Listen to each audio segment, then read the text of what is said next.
Finally, my food is ready. Look, yeah, amazing. Yeah, I have some pieces of everything here. Important, I need my knife, and one cannot eat something like this without some Maltese bread. Yeah? So let's start by the Maltese bread. Yeah? The sauce.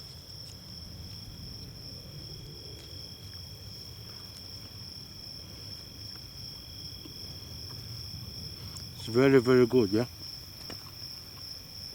Now let's check this.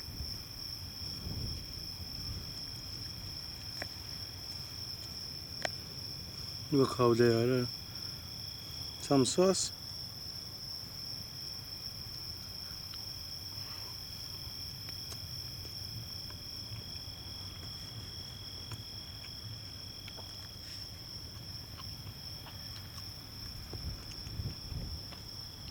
And they are perfect. Huh? Very, very good. The potatoes as well.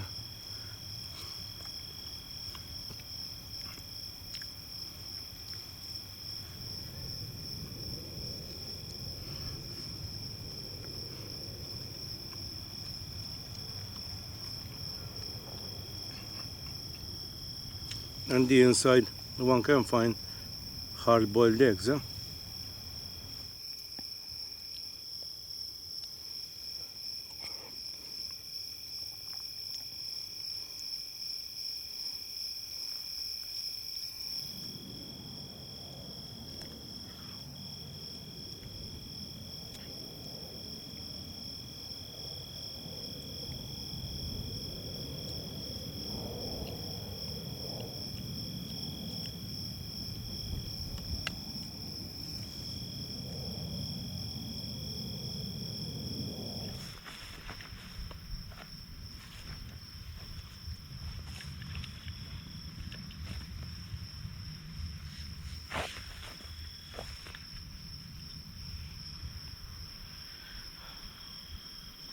Finally I can relax. I have everything ready, everything clean. I put my lantern up so I have some ambient light. The wind just died, there's nothing, which is very good, and it's not cold. I'm feeling a little bit hot actually with short sleeves and shorts. I don't think I will put the trousers or the long sleeves on today. It was a long day, but as if passed in half an hour. I really enjoyed. The food was great. I really enjoyed eating the food. Even cooking it, I enjoyed. Something new. It requires more work and more things to bring with you, but camping and food go hand in hand. People who never tried solo camping will be amazed. If they come today here, you can see nothing nearly, it's all black around, so there's nothing to distract you, but your mental health will go up here, because with the stress of life and everything. Now I settled everything and cleaned everything what I had to clean, and now it's time to hit the bed, because I'm tired and I have to wake up early tomorrow. It was a very positive camping. I'm feeling relaxed, and now time to go to bed. It's super hot today. I don't think I will cover up today because it's very hot. So now let's get in.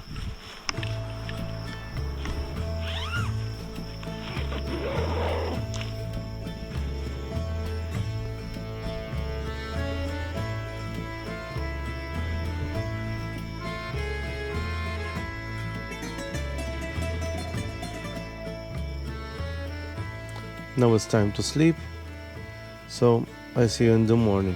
Hopefully I will wake up 5:15 so I can see the sunrise, because the sun is 5:45. So see you in the morning.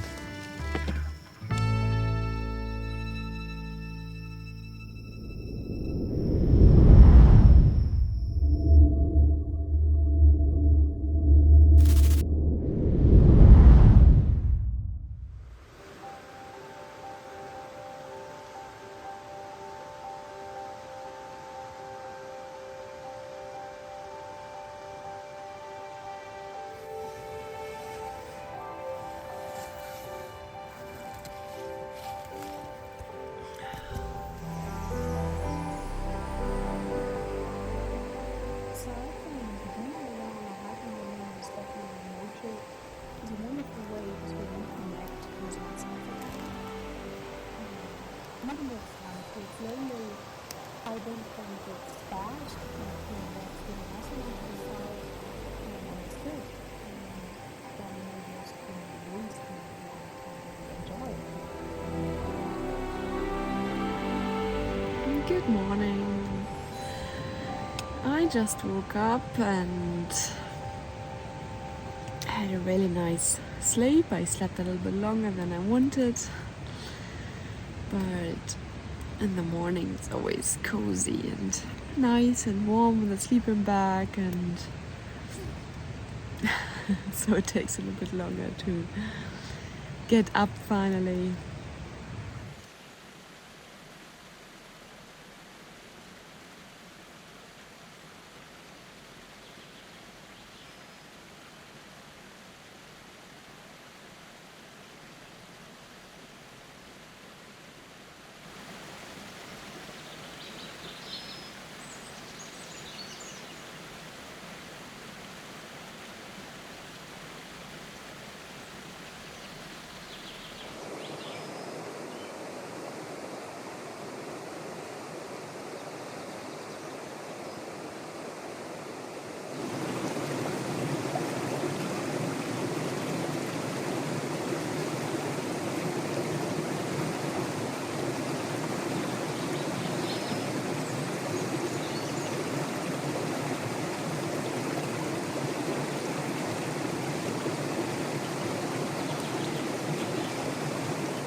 So now I'm gonna have my smoothie, kiwi, apple and lime, and looking really forward to that.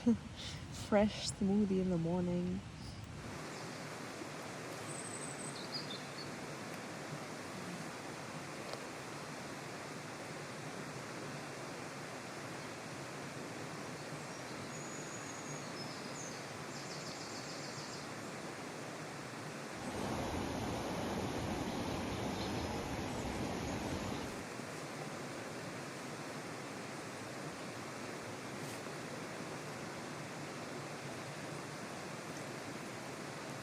So I'm making some porridge, and so I'm putting some coconut powder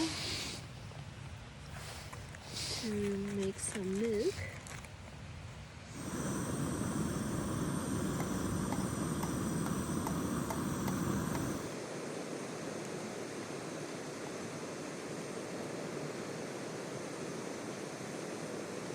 I think it doesn't really work. It's the first time trying coconut powder. But anyway, I put my self-made muesli inside.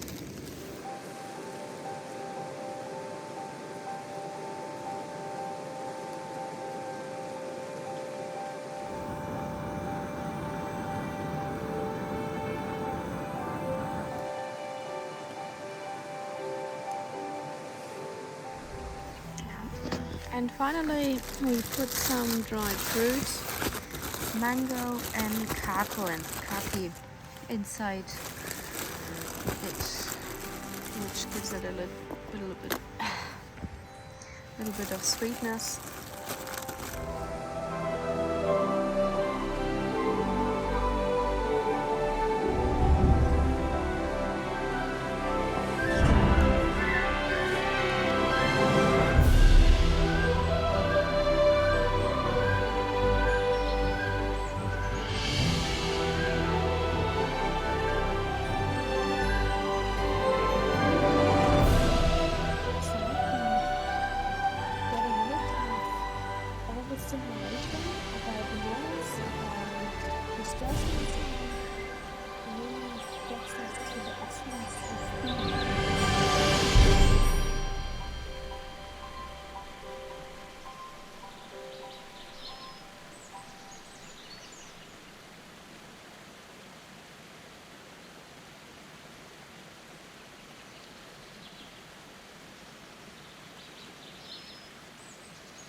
I usually look for campsites that are close to a lake or stream,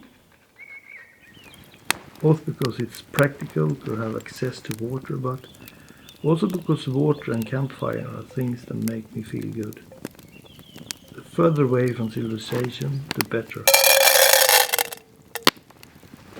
I do not want to hear the sound of cars in the distance or other sounds from other people. Just the wind in the trees, a rippling stream, or the waves rolling towards the shore. Sitting on a campsite in front of a fire alone in the woods with a boiling pot with good food in it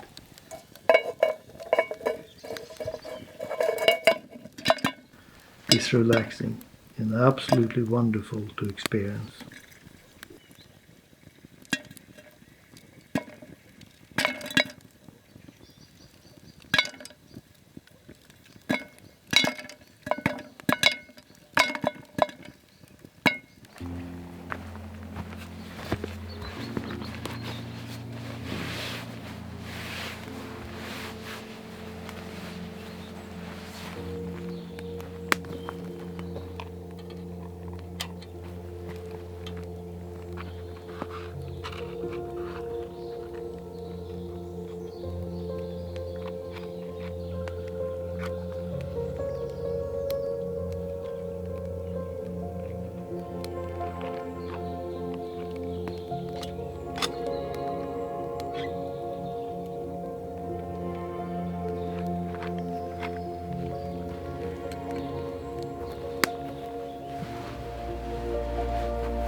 Making my breakfast. Only just woke up a few moments ago, getting things organised fairly rapidly because I'm under shelter here under these trees which are called pahutakawas. But when I just stepped out there to have a wash at the creek, it is starting to spit. So I want to have my breakfast, having porridge, and then I'll get my tent packed up pretty fast before that rain gets a little bit heavier. And I like the porridge packed in these individual packets and very lightweight and easy to carry. So I've always got some at home just for this purpose. It's not something I typically eat at home, but it's pretty easy out here on the track. And I bring a few nuts or something else to chuck in it as well to give it a bit more body. Let's turn that back on.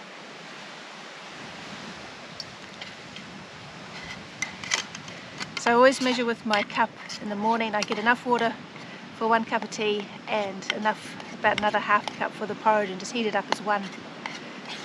It's a bit lumpy. I did think about being awake in time for the sunrise, because I slept so poorly during the night for whatever reason, and it doesn't actually matter because it's very, very cloudy.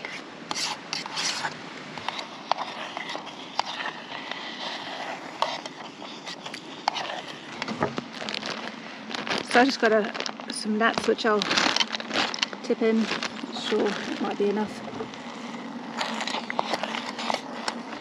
It's a pretty solid looking brew this morning, so perhaps I could have done with a little bit more water, but I'm never too fussy about food. And I've got my cup of tea ready, so I'll just let the whole lot cool down a bit. So I really like this cooking system, this little saucepan, and when I pack it away, the stove comes off the canister and the whole lot gets packed inside that, so that's my entire cooking, unless I'm lighting a fire, doing something else.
Another little thing that birch is amazing for is its tinder material, kindling, however you like it. So we've already collected the fine sticks for the kindling. Now we're going to collect the bark for tinder. These long thin strips go up incredibly well.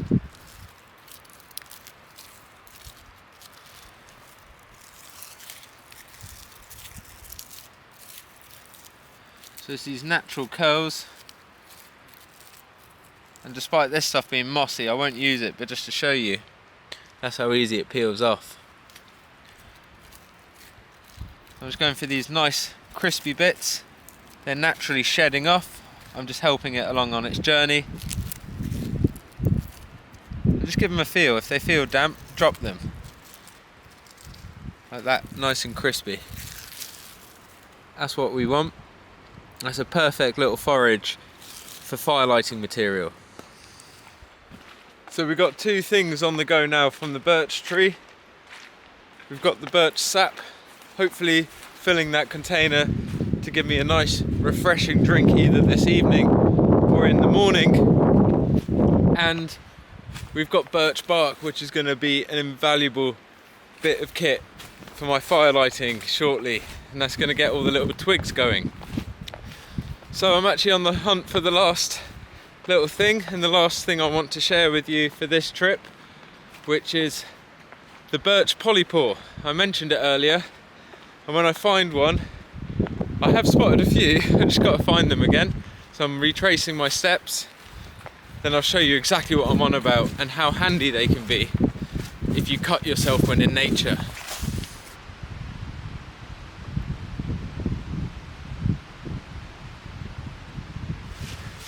So that was what I was on the hunt for, these polypores. They're all up this dead standing birch, but because they're the only ones I've actually seen in this area, and I'm sure there's more, I'm going to leave them. I'm not going to take one off to show you how to utilise, but I'll explain it to you. The polypore grows like this off the tree. It sprouts off, has a little shoot that comes out, and it starts forming the kind of fungi, the bracket. On the underside there's a really soft material, really soft, and you can make a slice of that, a rectangular cut in the top, and peel that top layer off and wrap that around a cut as a makeshift plaster or band-aid. So that's a really handy method to stop a wound from bleeding, and it also will give a tiny little bit of a kind of healing property to it as well.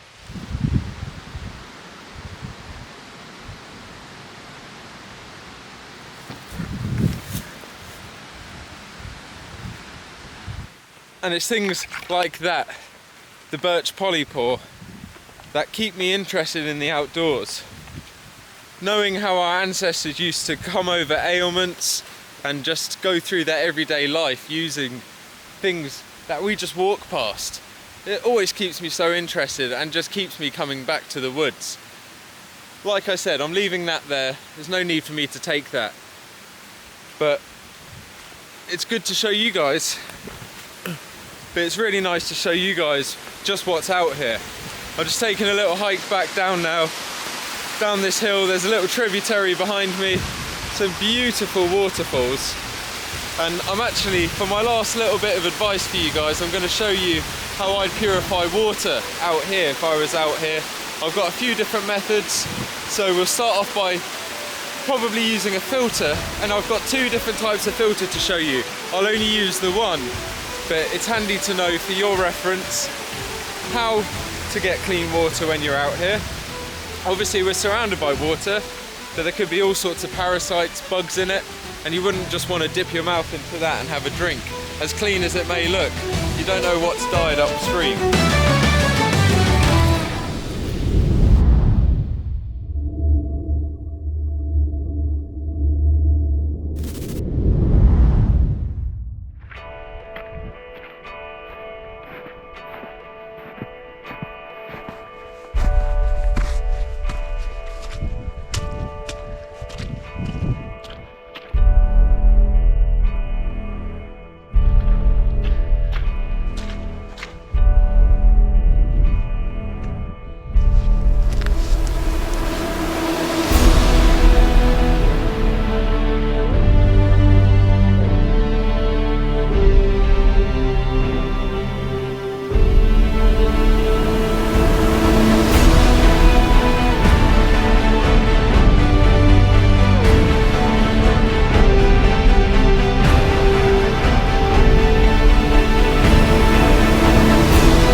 Sure this here is Tassie devil poo.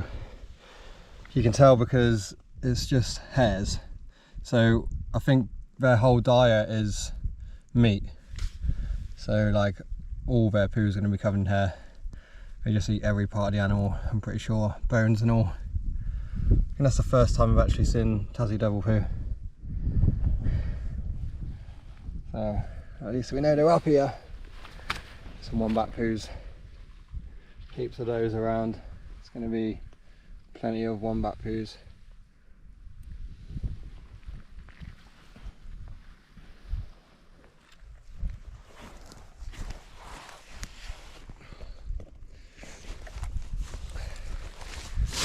So, just come to the area where I'm going to head up to the mountain, which you can't exactly see right now, and there's not really a proper trail. So that's probably going to be quite difficult to navigate. I'm going to head up that way. Visibility is going to be terrible, but I came here to do the mountain, so I'm gonna do it.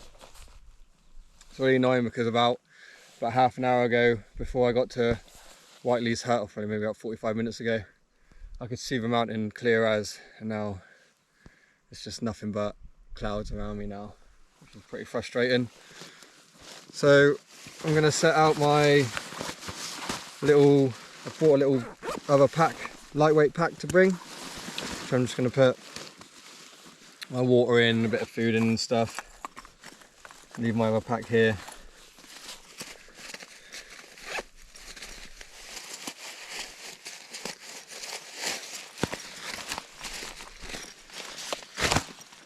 There we are. Put a bottle of water in there, put in my stove. I'll take a little cup of soup up there to enjoy.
Wilderness, it is best not to distract our minds with unnecessary fears and uncertainties. Instead, we should open our minds and hearts to our surroundings and just listen to the sound of the universe. I always believe that if we take care of the universe takes care of us.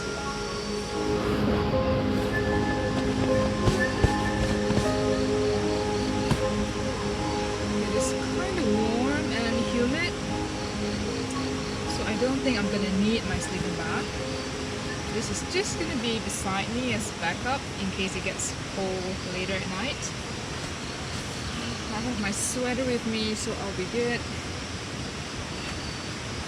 If you're wondering how I keep myself cool and not too sweaty in this warm climate, let me let you in on a little secret.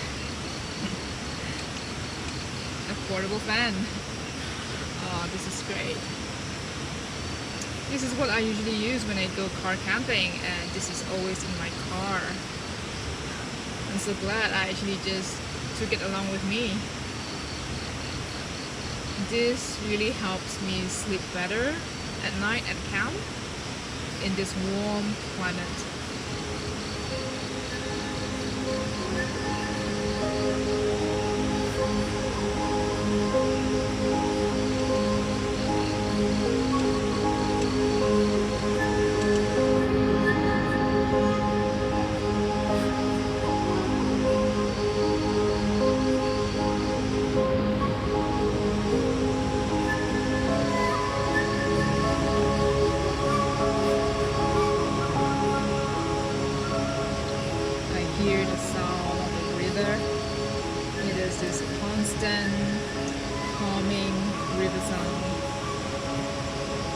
in the background is the sound of the forest,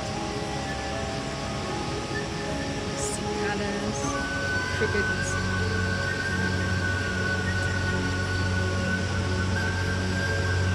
And this is exactly what I came here for.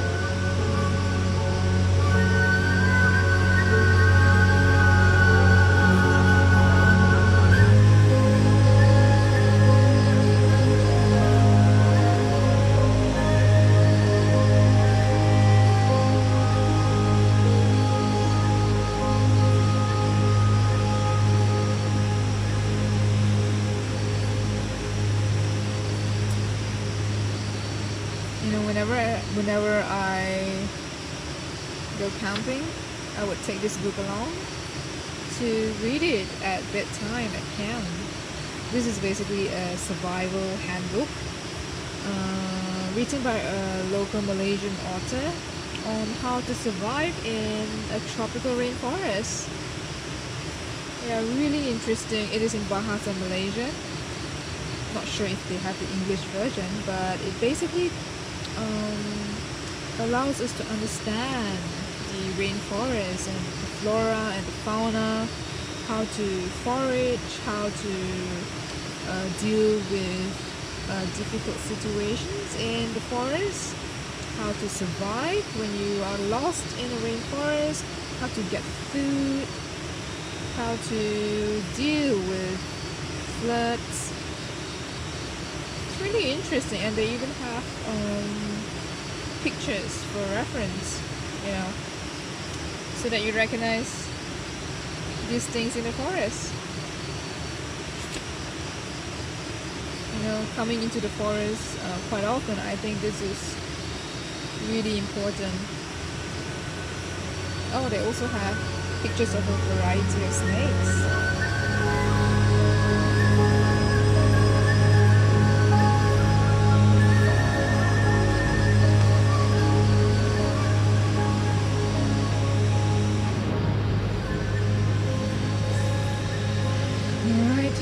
Getting late. I'm gonna get a sack and go to bed.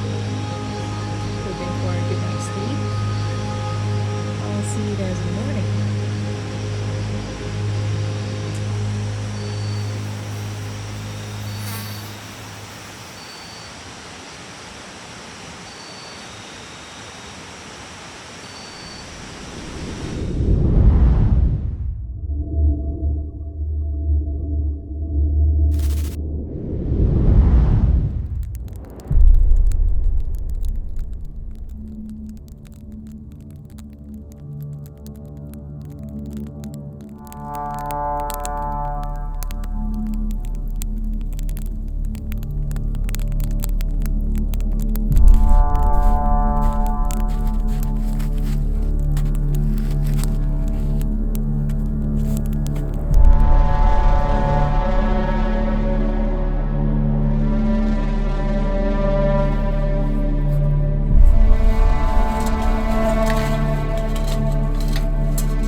For dinner.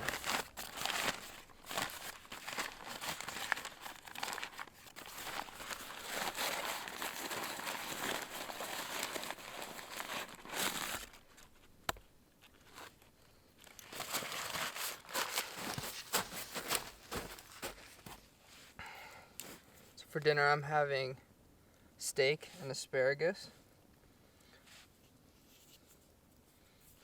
I have my seasoning here.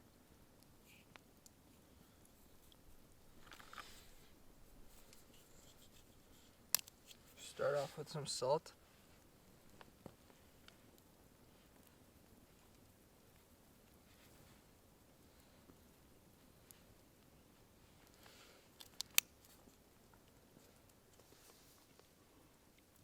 Seasoned, ready to go.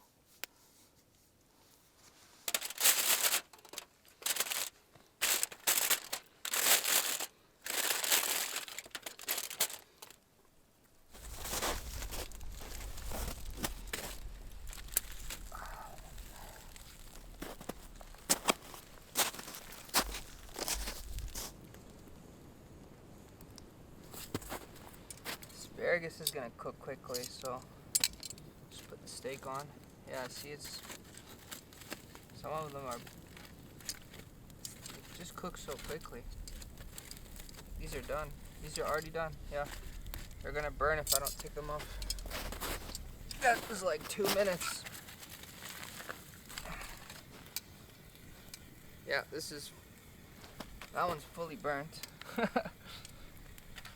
I always overestimate how long it's gonna take.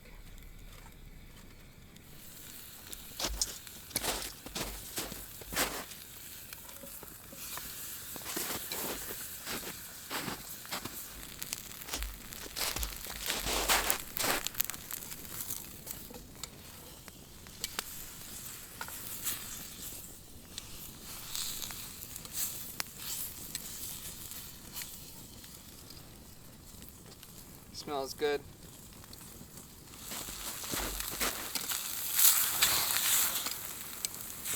Ooh, my steak's on fire.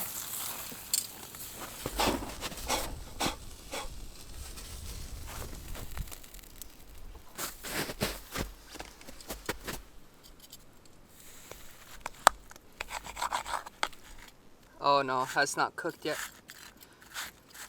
I'll cook it in. Cut it into pieces. See? I mean, some people will eat this.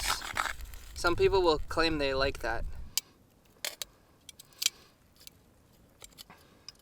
Medium rare or starve. That's the motto.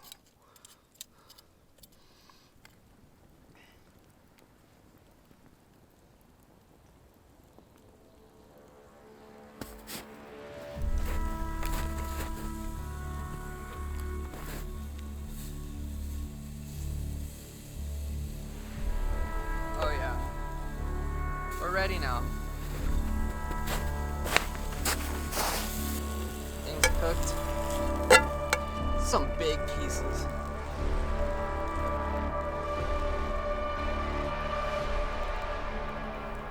It's gonna be nice.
I got my campsite figured out.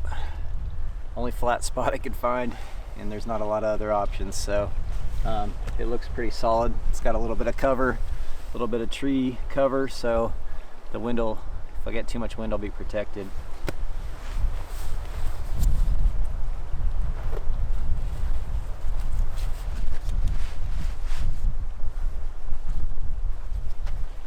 I'm definitely hoping for a flatter spot than the last time I went camping. It was like straight downhill.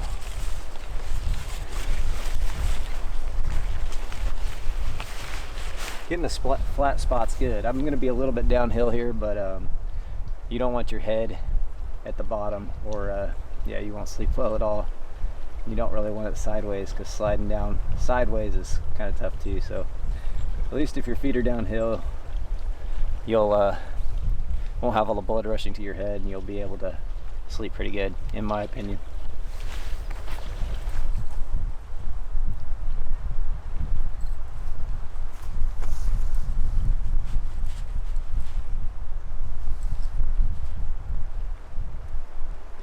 Using stakes and getting them in good. I used to not worry too much about that. Sometimes I wouldn't stake out at all. And I've learned that well, when I was in Big Bend National Park in Texas, I had a massive storm come in and it pushed over, like literally like flattened this tent and pulled all the stakes, the loosely put in stakes out. So ever since then, I make sure I get them in deep.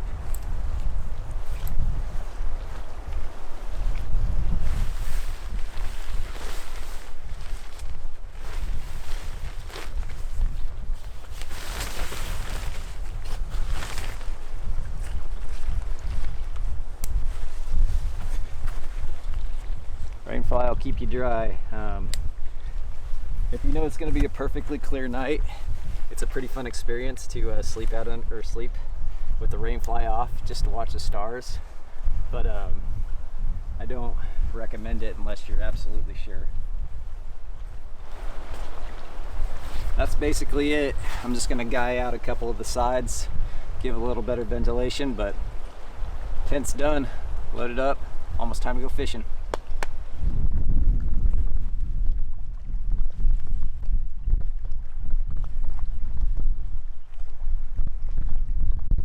Get my tent set up, kind of worn out and feeling a little dehydrated, trying to take a break, get a little extra energy. Some of the things I look for when finding a campsite: access to water, which isn't a problem up here at all, obviously. Wind blowing into camp is ideal if possible, because it can be extremely buggy if you don't have a nice breeze blowing through camp, and it keeps it cool as well. So definitely two big things.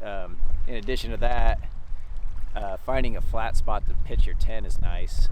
Obviously, if you have a hammock, then you don't have to worry about things like that, but then you got to worry about finding good trees. You can definitely hammock camp or tent camp up here with no worries whatsoever. So, and then in addition to that, just having access to firewood and things of that nature, and it's pretty much all you need for a good camp.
Sadly, when a lot of people, when they come out into the bush, they come out to enjoy it, yes, but they also have no regard for the bush either. They'll leave trash lying around. Any person who's spent any time outdoors knows you'll always come across human trash. Whatever you pack in, pack it out again. That includes tins, bottles, cans, whatever it is. Don't throw it in the fire. The fire's not hot enough to destroy it. Take it with you. Quite often, I'll bring along a plastic bag, and any other bits of rubbish I find floating around, I'll take with me as well. Even out here in this pristine area, I found rubbish. With the grass that's been flattened here from me trampling around, this will spring back to life with the next rains. You won't even know I was here. I'm going to remove all of these rocks, spread them around, cover this fire, and try and make it look as much as possible that I was never here.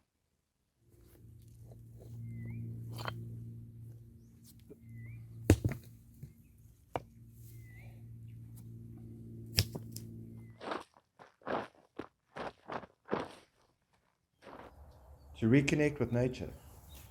Put on some good boots, find a local hiking trail, grab a water bottle, and just go for a walk. Doesn't have to be far. Stop, sit, be still, and listen to the noise and the birds around you. Let your mind be at peace, so that with inner reflection, you can become a better human being. So, as I'm heading back to the car, got a couple hours walk ahead of me. Always feel sad and happy at the same time. Sad that I'm leaving such a peaceful place, but happy to be going home to the ones that I love. And that's what makes this worth it. It reminds me of what I have back home. Being alone is not a torture. Shouldn't be a torture. Should be time to reflect and remember and appreciate all the little things you have in life, including indoor plumbing.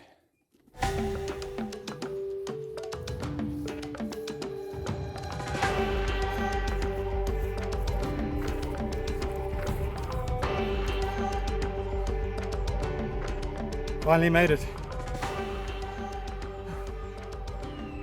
That mountain is a killer.